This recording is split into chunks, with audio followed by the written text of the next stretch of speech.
tisa fangati karaba sarayele la aurela ne kamaurema halaka balo minu maujuguya kuka juguya to minu baukoniya aw bismillah lumière tv sanfɛ walasa ka kunafoni jelen ka dawma bi kunafonu ambina u boli fɛn min ka a folo o de an ka faso denw ye n'o ye an ka finitigiw ye o kɔni ye wuli ka jɔba dɔ kɛ bi précisément Kidal fanfala la n'i y'a ta k'a lajɛ Kidal ani ANIFIF ni ɲɔgɔn cɛ an ka finitigiw kɔni ni maajugu kɔni n'o ye groupe terroriste kɔni kun karila ɲɔgɔn na mais sebaya o kɔni bɛ an ka finitigiw bolo toujours n'i y'a ta k'a lajɛ an ka avion kɔni wulila ka bila u fila ni u dɛbɛ la wa n'i y'a ta k'a lajɛ nin finitigi ninnu kɔni ye wuli ka jɔba kɛ min bɛ se ka to u bi kisi population bi kisi ni maajugu ninnu tɔɔrɔ ma u y'u seko n'u denko bɛɛ lajɛlen lamaga Kidal o mara la bi le 14 janvier 2025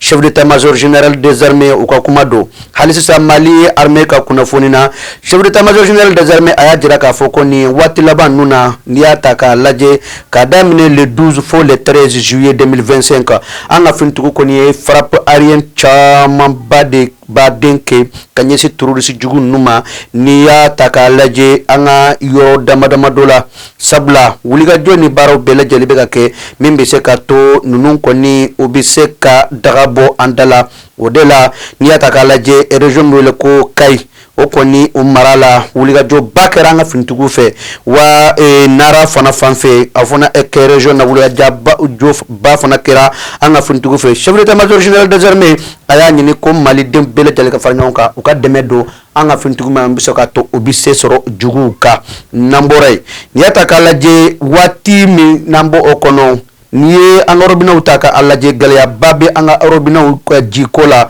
o de la directrice générale kura min nana SOMAGEP ɲɛmaa la o kɔni n'o tɔgɔ ye ko madame Bokum Fatumata Sirakatu Tarawele a kɔni ka wulikajɔ n'a ka baara kɔni bɛnnen don ka taa yɔrɔw lajɛ dégradation bi yɔrɔ yɔrɔ gɛlɛya bi yɔrɔ yɔrɔ nɔgɔya bɛ se ka kɛ ka ɲɛsin yɔrɔ yɔrɔ ma a ye wulikajɔ kɛ ka nin baara in bɛɛ lajɛlen ka a ko sɛgɛsɛgɛ ka ɲɛɲini min bɛ se ka to ale bɛ se ka dɛmɛ kɛ ka ɲɛsin maaw ma o bɛ se ka ji sanuman ani ji ɲuman sɔrɔ min bɛ se ka to malidenw bɛ se ka lafiya u ka sigiyɔrɔ n'u ka i n'a fɔ o dagaw la n'u u bɛ yɔrɔ min na bɛɛ bɛ se ka ji ɲuman sɔrɔ cogo min na o de y'ale ka hakilina ka miirina ye n'an bɔra yen an bɛ taa parlement européen ni ye union européenne ka n'i ka parlement ye o kɔni y'a jira k'a fɔ précisément le mercredi 9 juillet 2025 k'a jira k'a fɔ ko Algérie kɔni ko o farala maaw kan ani i n'a fɔ jamanaw kan jamana mun n'a jirala k'a fɔ k'u kɔni bɛ ka terrorisme financer ani blanchiment d'argent n'o o de ye yuruguyurugu bi kɛ cogoya min na ani fɛn min bɛ se ka kɛ conséquence juguba ye an ka jamana ninnu ma ani diɲɛ yɛrɛ ma Algérie kɔni e ko ko tubabu précisément n'o ye européen ye u ma a fara jamanaw kan jamana minnu ka wulikajɔ ka bɔ ka terroriste dɛmɛ u ka kɛwale jugu ninnu na n'an bɔra yen an bɛ to précisément an ka fasoba Maliba a kɔnɔna na an bɛ taa bi yɛrɛ n'o de le 14 juillet 2025 maison de Haji kɔnɔ a bɛ fɔ min ma ko la campagne du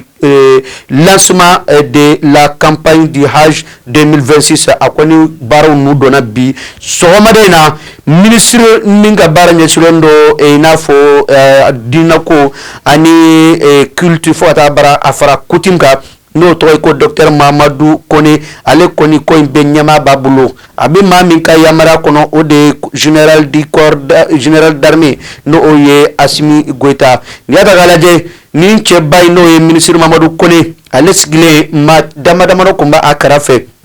maison de Haji o directeur général ba n'o de tɔgɔ ye ko Abdel Fattah Sise a kun bɛ yen ka taa fara agence de voyage privé ka ɲɛmaa dɔ kan n'o o de y'u ka représentant ye ka taa fara Ousmane Saliou ale kun bɛ ka haut conseil malien de haut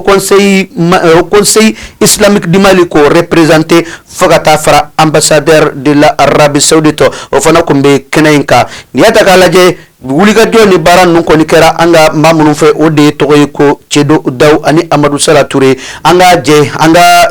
directeur général de la maison de di hajj o Abdul Fattah Sise kata fara ministre min ka bara na nyesilen be dina koma anga ulame ni wati na ni mafla ka mikro lo cedo daw ani Amadou Sala Touré ma salo gari chaman de kombamburu agence su chaman ya gari asoro do bloquera package saradi ko do fana bloquera tanti ko do fana bloquera transport ko do era bloquera fana transfert ko donc baran nu gelia nu u chaman de fara nyonka donc mais alhamdulillah ala ya andemi an sera kan baran nu beke ka bebo sera fe kan no ya sora be donc be mais ni problème ko ne we retari parce que anya ga bara u beke retard ko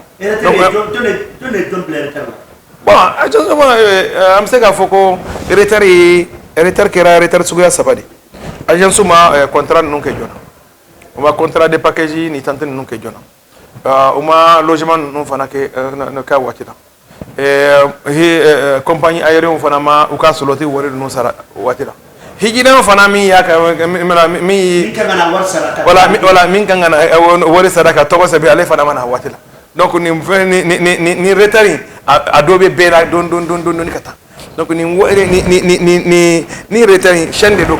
mais alhamdulillah ala yandeme bela jelen fara nyonka ka bara yinke ministère yandeme agence fana ya famu an fana willa kanjo ni bara no ala seraka boda soraye ni bara no bela an seraka 2025 kuta complet sur la kata c'est ça ambise ka min fo wo yere de a galma yore nyina kota yara madi mashi mafolo ko ni bina bara minke o bara yin kota yin de bedima salo kota kun dirama ba tani sabani keme sabani mo won saba o de la salo anna na jingi don ga ko kota dirama men nyina amma ko kota kuma yara fo pour ma ko kota mo beto kota yara madi fo na ni bara minke ra o bara yin kota de bi donc fo mo ka fam voilà sinon anga hiji kota e batani sabani keme sabani mo kan saba o de aga kota e mais ni papier min dirama min kira affaire étrangère ma ka c'est amma kota ko kuma ma fala ko kota be déterminer ni an yara ka bara tawali mais kota mais voilà mena kota imbe confirmer ani bara ke ko nyumayi ani ka bara basrafe ka korno ga imbatu ni ya batu ibse ka kota beso batani saba ani kema saba ani mugani saba mais ni ma batu ibse ka kota ko ni perdu comme jamana ton ya perdu salo tama Soumadan na amemejona haji ra jamana président de la transition tora ani premier ministre tora pour que ka se ka san ba fula ani muwani woro heji kurmo karli ke san ba fula ni muwani duru konnana o ye kabako ko e mo bolo parce que o ba san ba fula ani muwani woro ma se folo ameka kuma ora heji chuo shahira saudiara a chuo fana shahira jero bela jenna donc mo ba fe kata ejira 2026 konnana e ka to sera danye 31 décembre 2025 neye o ko e kalo duru drone be mo bolo o kase ko to sebe ejira gravutara ame planti botara nisiri achira tara nisiri atelia otara ajagwa betan ka kete ka irisi jabana nawo saudi arao angola o fam bela jenna be ba kene ke tura malika dama jamana ye akoko nanna ka foko ama bon ko se ko be ka jagwa ka otede o saudi ka shedale donc 2026 le 1er janvier 2026 ni milliard fla be bolo etira to se hejira donc ministre c'est ka anyana bo me waji directeur se ka anyana bo saudi ministre ya se ka anyana bo donc ala sago bela jenna sago bara ayani ala fe ala ga eyike ko nyuma di million bela jenna agence privée bela jenna kumbe ya o re ba lo comme ambalo chomina anya fo le beka do dugu kono ka mo sensibiliser ka mo la famille o ka se kana o to se be chomina ejira wasa enyima ka di mo ma parce que saudi ben ko nu ke kumi ko so mo ta famille mo million chema le beta ejira donc beka na do chambre de le konnana dum ne kana to mo fe ni club biso konnana donc ko do le kana ke donc jembe jate wale konnamna saudi ba fe ni mo to se bela ka mo kene yene to jate na fo ni mo duma ye abeto di na kasi la disposition bela jene ta wasa ka fanke fo na ngme ta nyoka to na ho ha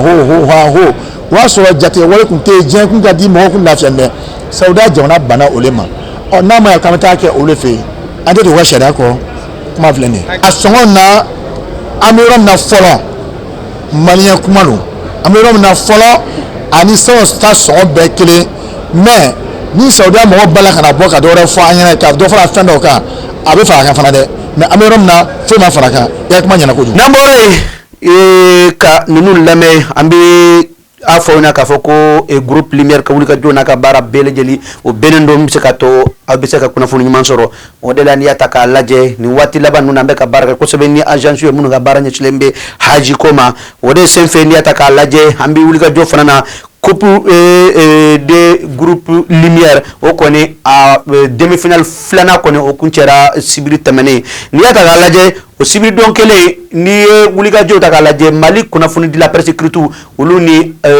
artiste comédien kɔni kun bɛ ɲɔgɔn na a kɔni banna artiste comédien ka kanu na i n'a fɔ saba ani précisément kelen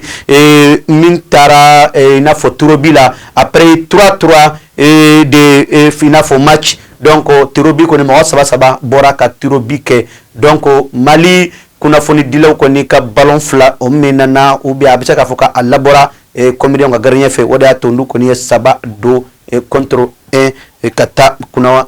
précisément kunnafoni denw u juguya la donc an bɛ se k'a fɔ groupe lumière ka coupe kɔni minnu bɛ a final la o donna comédien ka taa fara artiste musicien de kan olu de bɛ na ɲɔgɔn sɔrɔ final la final don n'Ala sɔnna ma a bɛna fɔ malidenw bɛɛ biri wele kɛnɛ kan bɛ se ka to u bɛ taa kɛ a ko seere nin de kun b'an bolo ka a lase aw ma Dido tigɛ kun bɛ kamara muso la tɛrɛ kun bɛ bara kun bɛ bolo a ye kan mɛn n'Ala sɔnna ma sini nin kɛnɛ kelen an bɛna kunnafoniw fara ɲɔgɔn kan ko da aw ma. balimakɛw n balimamuso électronique de jɔyɔrɔ bɛ aw la o banna pewu walima sokɔnɔminɛnw misiri kɔnɔminɛnw studio minɛnw salle de conférence minɛnw fo ka taa se bafulu minɛnw ma mɔgɔ kelen pe sɔrɔyɔrɔ kelen pe. hatɛ fune dumasi chez Mamutu Traoré yele électronique a filɛ ni bɔra mɛmugu sirafara la k'i bi yɛlɛ ka taa centre meublé fan fɛ yanni ka fara juste i bi i côté gauche lajɛ yele électronique chez Mamutu Traoré i b'a sɔrɔ yen nɔ i mɔgɔ mana se minɛn o minɛn ma a minɛn bɛɛ lajɛlen bɛ yen i n'a fɔ baffle guitare lampadaire chaise micro piano b'o la batterie ampli microphone fo ka taa se lumière ma maa o maa bɛ yen k'i b'a fɛ ka galon bɔnda o tuma na sa boli biribiri i ka taa se yele électronique chez Mamutu Traoré ka yɔrɔ la n'i ye ɲɔgɔnmɛ bila cɛncɛnkulu sanfɛ tɛgɛ t'a yira tuguni dɛ o ye cɛ funɛ dimanche o tuma na sa an bɛɛ lajɛlen ka wuli ka jɔ kɛ an ka Mamutu Traoré ka yɔrɔ sɛgɛrɛ yele électronique hatɛ aw ma ye Lumière TV ma ko ti sa fanga ti kɛrɛba sara yelela aw de la ne kamaw de ma ala k'aw balo minnu b'aw juguya k'u ka juguya to minnu b'aw kɔniya